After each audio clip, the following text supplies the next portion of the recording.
दोस्तों, पितृपक्ष में अगर कौवा दे जाए मनुष्य को ये एक संकेत, तो समझो आपके पूर्वज आपसे बहुत प्रसन्न हैं। कुछ खास लोगों को ही कौवा देता है शुभ संकेत। ये संकेत कभी किसी को मत बताना। दोस्तों, कौवे द्वारा बताए गए 14 शुभ संकेत। कौवा एक ऐसा प्राणी है जिसे अच्छे या बुरे की जानकारी उसके घटने के पूर्व हो जाती है। कौवे को कई दिव्य शक्तियां प्राप्त हैं। वो पहले ही जान लेता है कि मनुष्य के साथ क्या क्या होने वाला है।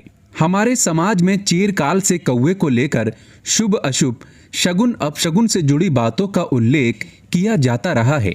शकुन शास्त्र में भी कौवे से जुड़ी अनेक रोचक जानकारियों का वर्णन मिलता है। इस वीडियो में हम आपको कौवे से संबंधित शकुन अपशगुन से जुड़ी कुछ बातों की जानकारी दे रहे हैं। दोस्तों, कमेंट बॉक्स में जरूर लिखें ओम नमः शिवाय और हमारे चैनल को सब्सक्राइब करके इस बेल आइकन को जरूर प्रेस करें। तो आइए शुरू करते हैं। दोस्तों, नंबर 1, यात्रा के समय अगर आपको कौवा बर्तन में मुंह दबाकर पानी पीते हुए दिखाई देता है तो ये धन लाभ का संकेत है।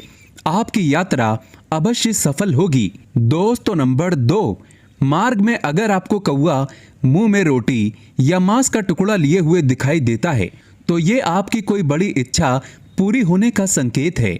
दोस्तों, नंबर 3, प्रातः काल में कौवा आकर आपके पांव से स्पर्श करके यदि जाता है तो ये आपकी उन्नति और धन प्राप्ति का संकेत है। दोस्तों, नंबर 4, ऐसी मान्यता है अगर कौवा भूमि को खोदता हुआ नजर आए तो भारी लाभ होता है। दोस्तों, नंबर 5, रास्ते में जाते समय कौवा यदि पेड़ की डाली पर बैठा हुआ दिखाई देता है तो मनोवांछित फल मिलता है। दोस्तों, नंबर 6, सूर्योदय के समय आपके घर के सामने या घर की छत पर कौवा बोलता हुआ दिखाई देता है तो ये आपकी प्रतिष्ठा तथा धन में वृद्धि का सूचक है। लेकिन शाम के समय कौवे का छत पर आना या बोलना शुभ नहीं माना जाता। दोस्तों, नंबर 7, अगर आपको कौवा अपनी चोंच में किसी वस्त्र का टुकड़ा लेकर उड़ता हुआ दिखाई पड़े तो ये आपके लिए शुभ संकेत है। दोस्तों, नंबर 8, यात्रा पर जाते समय कौवा यदि मधुर वाणी बोलता हुआ आपकी दाहिनी तरफ से निकल जाए और उसी तरह उड़ता हुआ चला जाता है तो आपका कोई कठिन कार्य आश्चर्यजनक सफल होगा। दोस्तों, नंबर 9, ठीक दोपहर के पहले अगर पूर्व या उत्तर दिशा से पेड़ पर बैठे हुए कौवे का स्वर सुनाई दे जाए तो इसे स्त्री सुख का संकेत माना गया है। दोस्तों, नंबर 10, अगर स्त्री के सर पर पानी का घड़ा रखा हो और उस पर कौवा आकर बैठ जाए तो ये उस स्त्री के लिए शुभ संकेत है। इसे धन प्राप्ति का संकेत माना जाता है। दोस्तों, नंबर 11, अगर कौवा मुंह में रेत, अनाज, गीली मिट्टी या फल फूल भरकर आपके घर तक ले आए तो ये अचानक होने वाला धन प्राप्ति का संकेत है। आपको कोई लॉटरी भी निकल सकती है। ऐसा भी माना जाता है आपके पूर्वज यानी पितृ बहुत प्रसन्न है। दोस्तों, नंबर 12, बैसाख के महीने में जब कौवा किसी हरे भरे वृक्ष के ऊपर अपना घोंसला बनाता है तो इससे वर्षा के आने का संकेत मिलता है। दोस्तों, नंबर 13, रास्ते में आपको अगर कौवा एक दूसरे के मुंह में परस्पर भोजन देते हुए दिखाई दे तो ये बड़ा ही शुभ संकेत है। दोस्तों, नंबर 14, अगर सुबह सुबह आपके सोकर उठने के बाद घर पर कौवा आए और काय काय की रट लगाए तो ये किसी अतिथि के आगमन का संकेत है। कोई मेहमान आने वाला है या खुशखबरी सुनने को मिल सकती है। दोस्तों, अगर आपको ये संकेत मिले हैं तो आप हैं भाग्यशाली। आप बहुत जल्द धनी होने वाले हैं। दोस्तों, जैसा कि आप सभी जानते हैं कि पितृपक्ष के दौरान कोई भी शुभ और मांगलिक कार्य नहीं किए जाते हैं। शास्त्रों में पितृपक्ष के कई नियम बताए गए हैं। अगर उन नियमों का पालन न किया जाए तो इससे पितृदोष लगता है। पितृदेव नाराज हो जाते हैं। पितृपक्ष के दौरान शुभ और मांगलिक कार्य करने के साथ ही कुछ ऐसी चीजें भी होती हैं जिनका सेवन पितृपक्ष के दौरान भूल कर भी नहीं करना चाहिए। दोस्तों, पितृपक्ष पितरों को समर्पित होते हैं, इसीलिए इस दौरान भोजन का विशेष महत्व होता है। इस दौरान पितरों के लिए भोजन निकाला जाता है, ब्राह्मण भोज कराया जाता है और पंच बलि भी दी जाती है।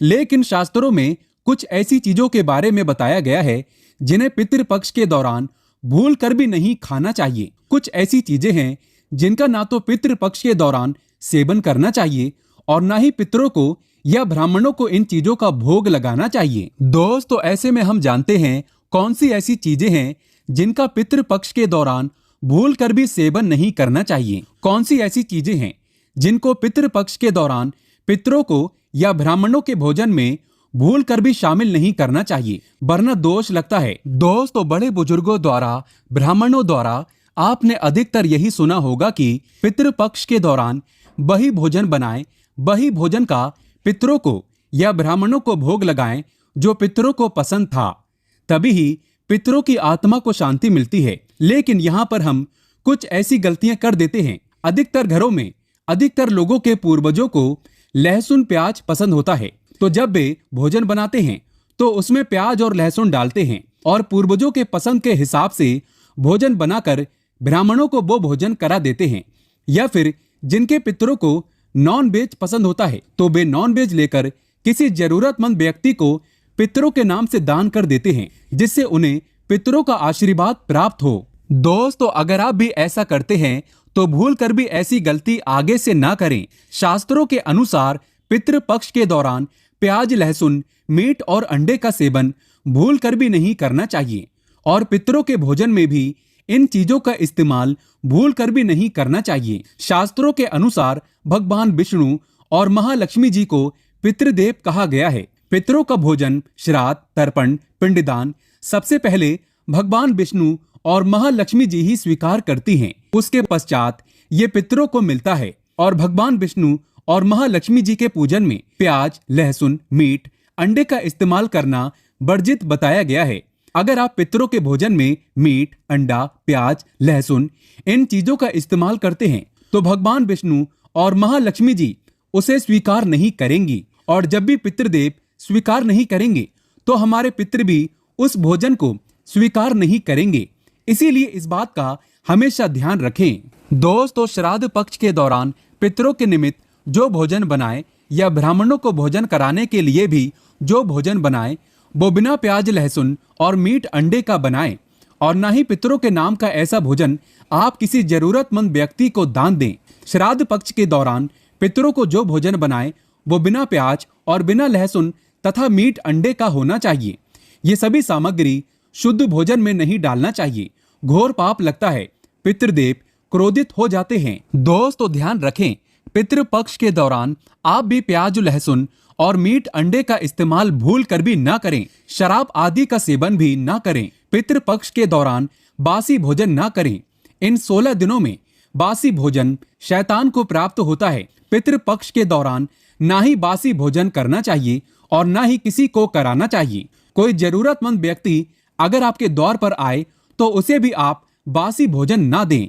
शास्त्रों में बताया गया है कि पितृपक्ष के दौरान पितृ किसी भी रूप में द्वार पर आ जाते हैं और अगर ऐसे में आप पितरों को बासी भोजन दे देंगे तो इससे आपको पितृदोष लगेगा। इसीलिए इस बात का विशेष ध्यान रखें, ना तो आप बासी भोजन करें और ना ही किसी को दें। दोस्तों, पितृपक्ष के दौरान अपने खुद के लिए वस्त्र नहीं खरीदना चाहिए।